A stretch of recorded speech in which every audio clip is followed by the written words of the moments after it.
두 친구가 있습니다. 그리고 우정이 남다른 데가 있고 또한 믿음도 얼마나 서로에게 신실하고 믿음이 있는지 모릅니다. 한 친구가 하나님 앞에 기도해요. 그리고 한참 친구를 위해서도 기도하고 자기 자신을 위해서 기도합니다. 그런데 하나님이 그 기도를 들으셨는지 이렇게 말씀하십니다. 얘야, 내가 내 기도를 들었다. 이젠 내가 너를 복되게 할 것이야. 그리고 너로 인하여 내 주변의 사람들을 복되게 할 거고 내 친구를 갑절로 내가 더 복을 주마 그랬어요. 그러니까 이 친구가 그 얘기를 딱 듣고 갑자기 고민하는 모습이에요. 하나님이 왜 그러냐라고 했더니 하나님이 이 응답은 조금 있다가 주시면 안 돼요. 왜? 조금 더 생각을 해보고요. 그래, 그러면 빨리 생각해라. 그리고 이제는 그 다음날 와서 이제는 기도할 줄 아는데 이 친구가 생각을 하고 있는데 오늘날까지 생각을 하고 있대요. 그러니까 좀 썰렁하죠 지금 분위기가. 그러니까는 친구를 갑절로 복을 준다 그러니까 잠깐만요, 좀 생각 좀 해보고요. 그랬더니 아직까지는 생각을 했다. 이게 좀 우화 같은 이야기지만 어쩌면 우리의 모습이 그럴 수도 있어요.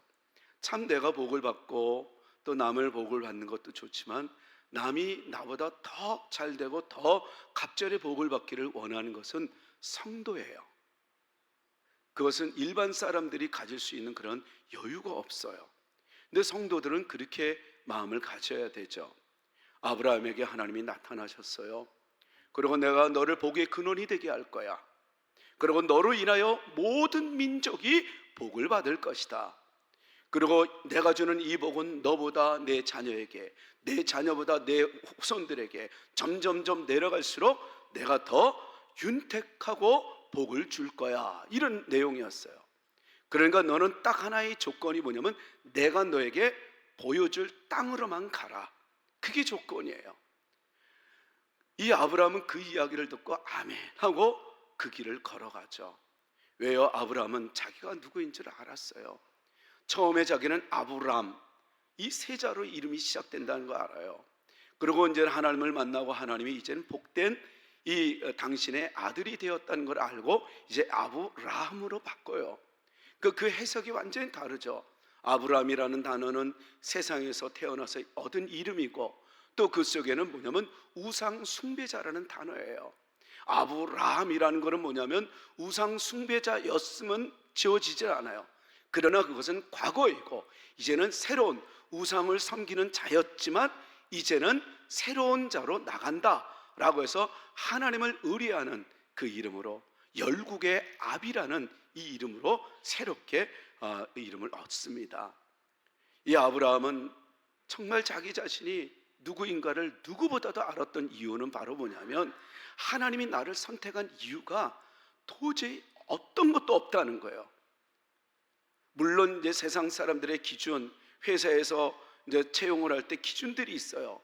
그런 기준으로 뽑았다면은 자기가 의시될 수도 있어요. 내가 이 정도였단 말이야? 내가 하나님이 이 정도로 내가 괜찮아서 나를 이렇게 선택했네. 그 채용에 맞는 존재가 될 수도 있지만 아브라함은 알아요. 자기는 우상 숭배자예요. 그리고 대대로 우상을 만들면서 그거로 정말 먹고 사는 그런 존재였고, 그리고 자기에게는 자식이 없어요. 사람들은 이야기해요. 우리 족장 아브라함은 너무 똑똑하고 너무 리더십도 좋은데 불쌍해, 아이가 없어. 늘 그래요. 앞에서는 존경한다고 하지만 뒤에서는 늘 불쌍한 족장 이랬다. 아브라함이 왜 모르겠어요? 자기는 그런 불쌍한 인생이란 거 알아요. 그리고 아무리 부귀영화하면 뭐예요? 지금 사람들을 나를 불쌍히 여기는데, 그러니까 그게 사실은 치욕스럽고 힘들죠. 그리고 하나님을 만날 만한 자기의 신앙이 아니라 우상 숭배자라는 걸 알았기 때문에 도대체가 자기가 하나님이 자기를 선택할 이유가 없는 걸 알아요.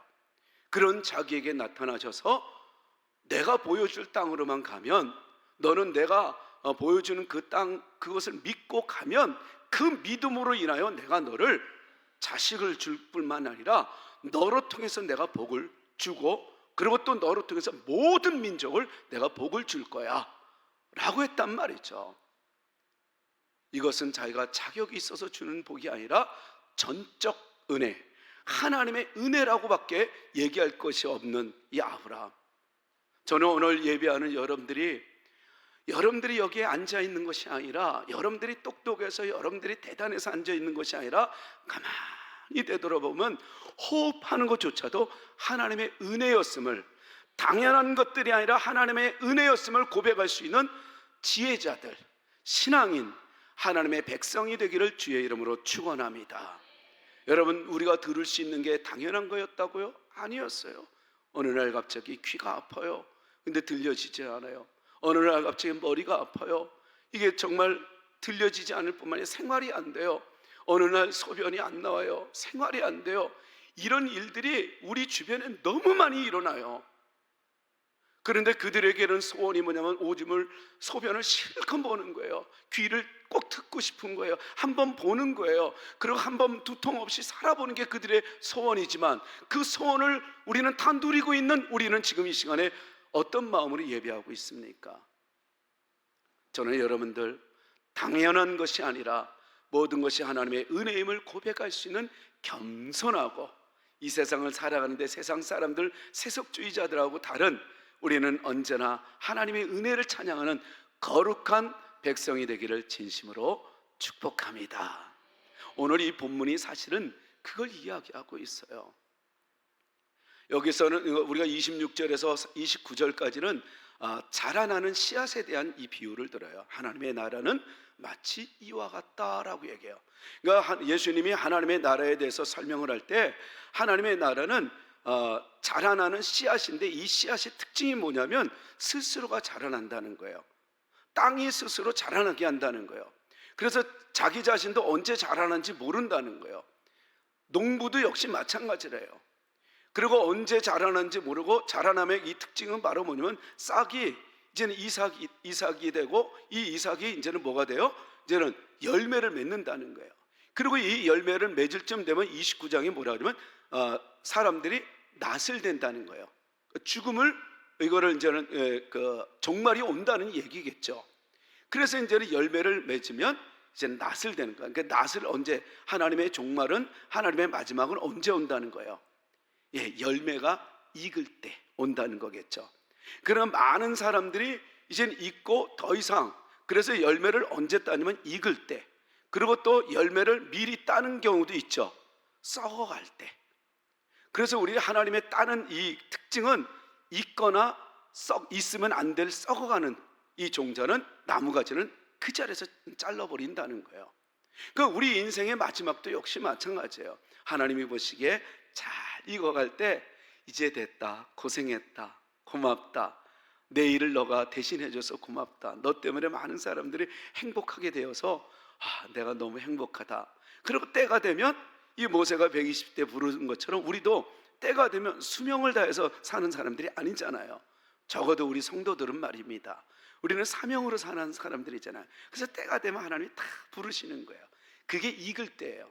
저는 여러분들이 늘 언제나 하나님의 은혜로 잊고 또 잊고, 그래서 하나님의 은혜로 행복하게 살아가는 여러분들이 됐을 때, 이제는 어느 정도 이 행복에 충만해지고 많은 사람들이 나 하나 때문에 행복을 누릴 때쯤 돼야 하나님이 부르신다는 거예요. 여러분들, 우리는 수명으로 사는 사람들이 아니잖아요. 그래서 늘 하나님의 은혜로 충만하게 채워나가는 행복한 우리 모두 되시기를 진심으로 축원합니다. 축원합니다. 그러니까 이 자라난 씨앗이 하나님의 나라래요. 그런데 또 30절에 그러면 어떤 것으로 더 내가 너희들에게 이해하게 할 하나님의 나라의 비유가 뭘까? 이렇게 얘기를 고민하면서 예수님은 31절 32절에 겨자씨와 같다라고 하나님의 나라를 또 이 비유를 해요. 그러니까 여기에 이 특징, 자라나는 씨앗, 겨자씨와 같은 이 하나님의 나라의 특징이 있죠. 공통점이 있죠. 자라난다는 거예요. 저는 하나님의 은혜를 입고 하나님을 믿겠다라고 고백하는 여러분들의 그 순간부터 여러분들은 하나님이 세워나갈 것입니다. 자라나게 할 거예요. 성장하게 할 겁니다. 급기야는 많은 사람들에게 유익한 하나님의 사람이 되게 만들 겁니다. 세상 사람들은 자신들이 크기를 원해요. 많이 갖기를 원해요. 그리고 또 기부하고 자신들이 확 드러내기를 원해요. 모든 걸 하는 걸 더 드러내기를 원하지만 우리 그리스도인들은 그렇지 않아요. 반대로 오히려 나 때문에 너가 행복하기를 원하고, 나는 약하지만 우리는 강한, 정말 세상 사람들과 좀 다르죠. 세상 사람들은 나는 강하지만 우리는 약할지라도 나만 강하면 돼 라는 의식이라고 본다면, 우리 성도들은 그렇지 않아요. 어찌됐든 간에 이 겨자씨와 자라나는 씨앗의 이 특징은 성장에 있어요. 그런데 여기까지는 우리가 다 알아들어요. 그런데 예수님은 왜 이렇게 겨자씨와 같은 이 비유를 드렸을까? 왜 겨자씨와 같다라고 얘기하는, 겨자씨는 도대체 뭘까? 여러분, 이 겨자씨에 대해서 우리가 이스라엘의 이 문화, 이때 당시에 1세기 시대의 이들의 문화를 우리가 모르면은 오늘 이걸 제대로 해석이 안 돼요.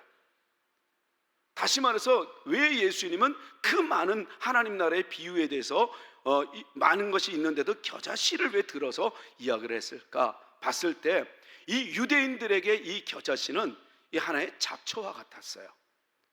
풀이에요. 보잘것없는 거예요. 그리고 또 이 겨자씨뿐만이 아니라 마태복음 13장 32절에서 33절까지 두 비유를, 하나님의 나라는 마치 이와 같다 하면서 두 비유를 같이 엮어서 얘기하는데, 처음에 31절이 겨자씨와 같은 하나님 나라는 이것이다 이렇게 하고, 두 번째가 누룩과 같다 이렇게 얘기해요. 사실은 여러분들이 지금 뭘 몰라서 그렇죠? 이때 당시에 1세기 시대의 유대인들이, 바리새인들이, 하나님의 말씀을 알고 율법주의자들이, 율법학자들이 이 비유를 딱 들었을 때는 충격입니다. 왜 하필이면 비유를 들어도 저런 비유를 들었을까? 이 정도예요. 왜 그런가? 잘 들어보십시오. 유대 사회에서 이 겨자씨와 누룩은 부정적인 거예요. 그리고 가장 하찮은 것, 가장 보잘것 없을 때 표현을 할 때 이런 겨자씨를 표현하고, 이 겨자는 들에 널리는 그 잡초, 흔하고 흔한 거예요. 근데 이 잡초를 자기 집 정원에 심어야 오히려 빼버리죠. 잡초가 있으면 안 되죠. 빼버릴 존재를 가리켜 오히려 집 정원에 있는 모든 나무보다 더, 어떤 풀보다도, 어떤 관목보다도 더 화려하고 좋은 이 나무, 풀이 되고 나무가 되는 게 바로 이 겨자씨다 이렇게 얘기하니까 충격이 되죠. 왜냐하면 이 율법학자, 이 유대인들의 이 사회 속에서는 다 모두가 다 100개 중에서 99개가 정결해요. 그런데 한 개가 부정한 게 딱 들어가면 다 부정한 거예요. 그러니까 이 부정한 거는 그 자체가 완전히 몰아내야 될 것이에요. 뽑아내야 될 거예요. 언급도 해서는 안 되는 거예요. 그래서 이들이 그 시체가 있어도 옷이 살짝만 스쳐도 어떻게 해야 돼요? 그들은 나는 부정하다 외쳐야 돼요. 이 정도로 율법학자들이 철저하게 보는데, 그들 앞에서, 제자들 앞에서 하나님의 나라는 마치 이와 같다라고 얘기를 했으니 얼마나 큰 충격이겠어요. 여러분, 누룩을 보세요. 누룩. 왜 누룩이 이들이 더럽다 그러고 왜 부정하다고 얘기를 해요? 이 누룩을 만들다 보면 이 쫙 갈아요. 맷돌에 쫙 갈아요. 갈고 나서는 거기다가 물을 뿌려요. 그리고 이제 짓밟아요. 짓밟고 나서 때가 지나면 어떻게 돼요? 거기서 이제는 푸른 곰팡이 같은 것이 쫙 나와요. 그러니까 이런 것들을 표현할 때 유대 사회에서는 이건 부정적인 거다. 이거를 들먹거리거나 이것을 우리가 어떤 이야기를 할 때는 이미 그 이야기를 딱 듣는 순간에 귀를 막아요. 그 순간에 마음을 닫아버려요. 그 정도로 이 겨자씨와 누룩이란 단어는 그렇게 무서운 부정적인 단어예요. 근데 예수님이 지금 하나님의 나라를 그렇게 비유하고 있다는 거예요. 도대체 왜 그럴까요? 왜 이 사회가 그렇게 싫어하는 그런 단어를 들어서 왜 하나님의 나라라고 왜 이렇게 비유를 했을까요? 그것은 바로 우리 때문입니다. 예수님이 이 겨자씨를 들먹이고 그리고 누룩을 들먹일 때 사실은 이 누룩은 예수님조차도 그렇게 얘기를 했어요. 누룩을 조심하라고. 그 정도로 누룩은 나쁜 건데 이미지가 이미 부정적이고 나쁜 거, 악의 상징으로 봐야 되는 건데 예수님은 오늘은 악의 상징이 아니라 선, 하나님의 나라와 같다라고 얘기할 정도로 지금 얘기했던 이유는 아까 뭐라고요? 누구 때문이라고요? 우리 때문에, 나 때문이에요. 나 때문에. 다시 말해서 이것은 이 성장과 발전을 이야기하는 이 겨자씨 그리고 자라는 씨의 이 의미는 공통점은 맞아요. 근데 여기에서 머물면 하나님의 뜻, 예수님이 하나님의 나라가 마치 겨자씨와 같다라고 얘기하는 의미를 우리는 50점밖에 안 되는 거예요. 오늘 말씀을 잘 듣고 저는 여러분들의 인생 속에 오늘 이 비유, 하나님의 나라를 여러분들이 제대로 깨달아서 여러분들의 전 삶이 하나님의 나라가 되기를 진심으로 축복합니다. 여러분, 왜요? 하나님의 나라의 특징은 여러분 미래의 천국에만 있는 것이 아니잖아요. 예수님이 말씀하시는 하나님의 나라는 죽어서 가는 천국만을 얘기하는 게 아니라 현실에 지금 곧 도래되어지는 그 나라가 하나님 나라이어야 한다는 거예요. 죽어서만 가는 나라가 되어서는 안 된다는 거예요. 그러면서 지금 하나님의 나라를 경험한 그 사람은 죽어서도 놀랄 이유가 없죠. 근데 죽어서 그 화려함과 그리고 우리가 상상치 못하는 그런 세계 속에서 딱 누리면은 심장마비를 죽을 수도 있어요. 근데 여러분, 이건 농담인 것 같지만 예수님은 그걸 미리 알고 이 땅에서 현실 속에 현재형 하나님의 나라를 강조했어요. 이건 바로 뭐냐면 하나님의 나라를 제대로 우리가 삶에서 누리기 시작하고 경험하기 시작하면 어떤 상황이 오냐면 죽음 직전에 와도 예수를 부인하지 않을 수 있는, 죽음을 불사해서 이 복음을 지키는 담대한 사람, 여유로운 사람, 어떻게 죽음의 현장으로 들어가면서 저렇게 노래할 수 있을까? 저 기쁨은 도대체 뭘까? 네로 황제가 그렇게 이 그리스도인들을 핍박을 하면서도 더욱 이 두통이 심했던 이유는 한 번만 살려달라고 벌벌 떨 줄 알았는데 그러질 않는 거예요. 오히려 더 내가 죽으면 죽으리이다, 내가 어떻게 나를 만나고 나를 위해서 십자가에 돌아가신 그분을 내가 부인할 수 있단 말인가? 그리고 내가 지금 살아야 20년 30년 더 살고 지옥 가느니 내가 지금 나에게 이 평안과 은혜를 주신 그 하나님과 더불어 나는 남은 인생을 정말 살아도 그 인생, 또 죽어도 그 인생을 누릴 그 길을 나는 택하리라. 그래서 노래하면서 들어가니 이 네로 왕제 입장에서는 정말 골치가 아프죠. 더 아프죠. 도대체 그 자유가 뭐냐? 어떻게 예수를 믿으면 사업이 망하든 아프든 아니면 뭐가 좀 꼬여도 왜 저렇게 여유롭고 오히려 사람들에게 격려하고 위로하고, 그리고 신앙이 깊은 부부일수록 여러분 어떤 것이에요? 삶의 문제 때문에 고민하지 않는 이유가 거기에 있는 거예요. 혹 만약에 여러분들 이상하게 세상이 꼬이고 뭔가 좀 어려워서 더 다툼이 온다면 그거는 하나님의 나라에 거하지 않는 거예요.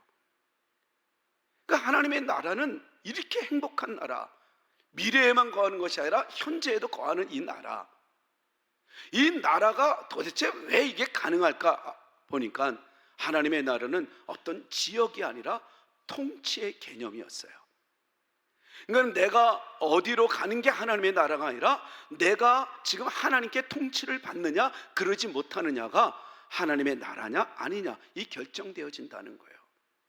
저는 이번 주에도 여러분들이 어떤 일을 해도 하나님과 동행하고 하나님의 음성이 있고 하나님의 통치와 보호하심과 인도하심이 있는 하나님의 나라가 되기를 진심으로 축원합니다. 내가 예수를 믿으면서도 내 생각의 통치, 물질의 통치받는, 그리고 어떻게 하면 잘 먹고 잘 살까 하는 그런 육체의 통치를 받는 그런 인생은 계속 그렇게 살다가 가는 거지만 이제는 알았다는 거예요. 내 인생의 지우개 없어요. 오늘도 지나가면 지워지지 않아요. 이것의 결과가 내일이 기다려지는 것처럼, 그렇다면 정말 이 보람된 이 인생을 하루하루 내가 어떻게 살아가야 될 것인가, 하나하나 이제 집어보면서 귀하게 사는 그런 지혜가 있어야 되겠죠. 그러니까 하나님의 나라는 바로 지역이 아니라 통치에 있다는 것, 그리고 이것은 반드시 성장한다는 것. 근데 이 겨자씨 비유는 성장에 머물지 않아요. 시작과 끝이 무엇인가를 얘기하고 있어요. 겨자씨는 보잘것없다고 그랬어요. 아브라함은 그 자기의 인생을 알아요. 그래서 어떤 상황에서도 그는 굴하지 않고 하나님의 은혜를 찬양할 수 있었던 것, 내가 누구인가를 안다는 거예요. 저는 오늘 예배하는 여러분들이 스스로가 아이덴티티, 나는 죽을 존재야. 이 땅에서 살다가 결국은 저주와 같은 이런 인생을 살다가 결국은 죽으면 지옥 갈 존재, 아무런 희망이 없는 존재라는 걸 깨닫게 되면 그런 나에게 찾아오신 하나님, 아브라함처럼 오히려 이제는 자기만 복을 누리는 것이 아니라 자기 때문에 가문이 살고 자기 때문에 주변의 사람들을 살려내는 복의 근원이 될 줄로 믿습니다. 내가 학벌이 뭔데, 우리 가문이 뭔데, 내가 누구한데 인기가 있고 이런 내가 아니라, 가만히 생각해 보면 나는 진짜 아무것도 아닌 잡초만도 못한 존재인데 내가 어떻게 이런 복을 누릴 수 있을까? 이게 사실은 이게 성도예요. 성도의 자세예요. 그랬을 때 이 예수님이 이 겨자씨 비유를 들었던 분명한 사실, 이 부정적이고도 이거는 정말 거론되어서는 안 될 이런 이 어휘력 자체도 완전히 더러운 악의 상징인 이 겨자씨를 드러냈던 이유는 바로 여러분 성장에 머물지 마시고 뭐라고요? 시작과 끝이 하나님의 나라는 겨자씨와 같다라고 얘기하는 거예요. 그러면 겨자씨의 시작은 뭐고 끝은 뭐예요? 여러분, 시작은 보잘것없다고 했고 끝은 뭐라고 그랬어요? 새들이 와서 깃들 정도로 큰 나무, 보람된 나무가 된다는 거예요. 이게 하나님의 나라의 모습이에요. 저는 여러분들이 시작할 때는 보잘것없고 지금은 나는 여자이고 나이 먹고 아니면 배우지 못했고 나는 뭐 내세울 게 아무것도 없는 존재라 할지라도, 겨자씨와 같은 존재라 할지라도 하나님이 함께하면, 하나님이 우리를 택하여 세우시면 우리는 반드시 겨자씨가 자라나서 어떤 풀보다도 더 큰 그런 나무가 돼서 새들이 찾아오듯 여러분들 한 사람으로 인해서 가정과 가문과 주변의 사람들이, 새들이 와서 깃들듯이 찾아오는 역사, 기뻐하는 역사가 일어나게 될 줄로 믿습니다. 끝이 이렇다는 거예요.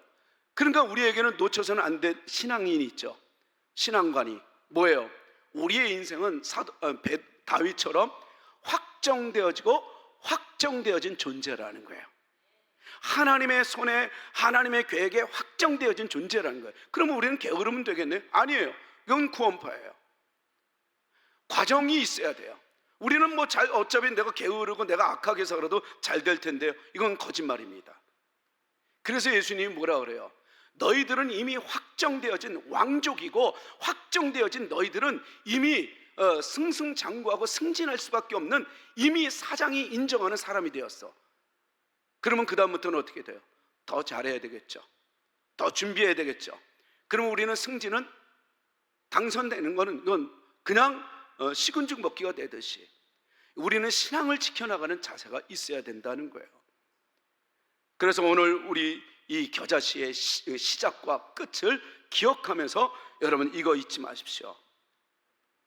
그것은 바로 예수님이 강조했던 그 이유는 바로 다른 것이 아니고 세상 끝날 모든 열방과 민족이 하나님 앞에 나와서 무릎을 꿇고 찬양하면서 영광 돌리는 그 환상과 비전, 이거는 이미 오래전서부터 선지자들을 통해서 이미 알았던 거예요. 그래서 겨자씨의 끝은 위대함이다, 이런 개념으로 예수님이 말한 것 아니에요. 그건 당연한 거예요. 그런데 이 결과 새들이 깃들 정도로 큰 좋은 나무가 된다는 이거는 위대성을 얘기한 것이 아니라 바로 미미한 겨자씨라 할지라도, 보잘것없는 겨자씨라 할지라도, 그리고 씨 중에서도 가장 작아서 보일랑 말랑 할 만한 그런 씨 같지도 않는 그런 겨자씨라 할지라도 하나님의 나라는 시작될 수 있다라는 거예요. 여러분들이 아무리 보잘것없는 존재라 할지라도, 그래서 사람들이 여러분들을 부정적이라고 얘기해요. 사람들은 율법적인 사람들의 어떤 가치관으로 여러분들이 한심하다고 얘기할지라도 잊지 마십시오. 하나님의 나라는 그런 사람들일지라도 시작될 수 있다라는 거예요. 그리고 시작되면 반드시 그 사람을 하나님이 책임진다라는 말씀이에요. 그러니까 내가 누구인가가 중요한 게 아니라 지금 내가 누구에게 통치를 받고 있는가, 누구를 의식하고 의지하며 살아가고 있느냐가 더 중요하고, 또한 나의 보잘것없는 미미한 겨자씨와 같은, 그리고 사회에서 사람들이 나를 미워하고 버림받은 나병 환자와 같은 존재라 할지라도, 혈루증 여인처럼 더 이상 세상이 고쳐줄 수 없는 버림받은 인생이라 할지라도 하나님의 나라는 시작될 수 있다라는 거예요. 여러분들이면 충분하다는 거예요.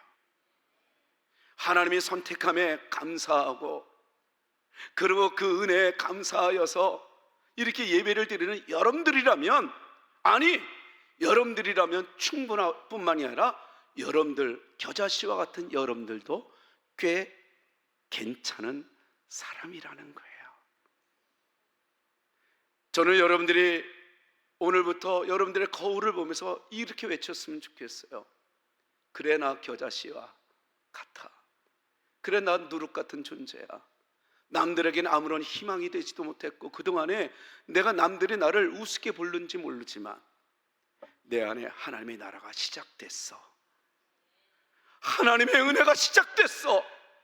나 약해도 괜찮아. 하나님이 강함이 되어줘. 하나님이 강함이 되어주기 때문에 나는 겨자씨라 할지라도 괜찮아. 너 누구야? 자기 거울을 보면서 그렇게 외칩시오. 너 꽤 괜찮은 사람이다. 하나님의 나라가 있는 한, 하나님이 우리를 선택하고 우리를 세워가는 한 성장은 그냥 당선되어 있는 거예요. 당연한 거예요.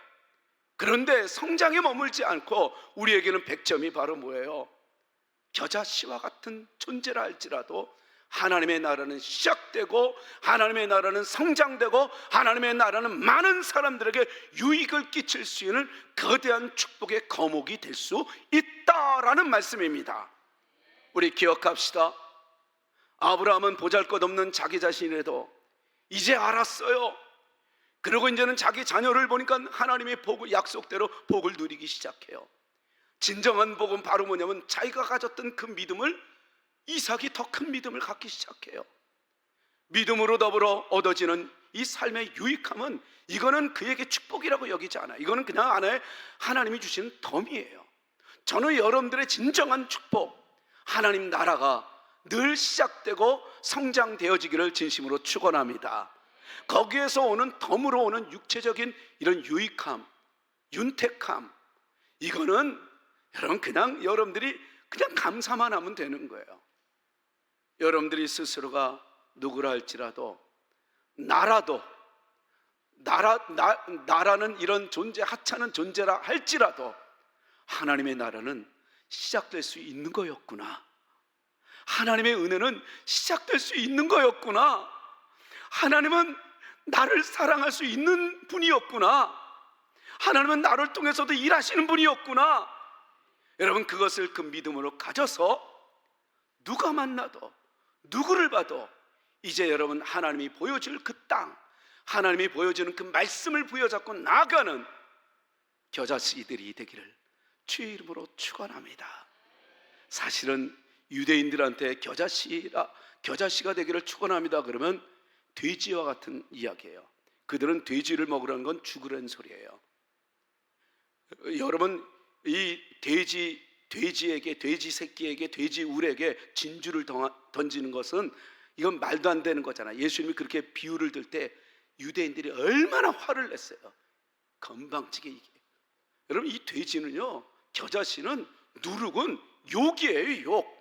근데 여러분들은 지금 내가 그렇게 되기를 축원한다니까 아멘 하잖아. 여러분, 그게 진짜 믿음이에요.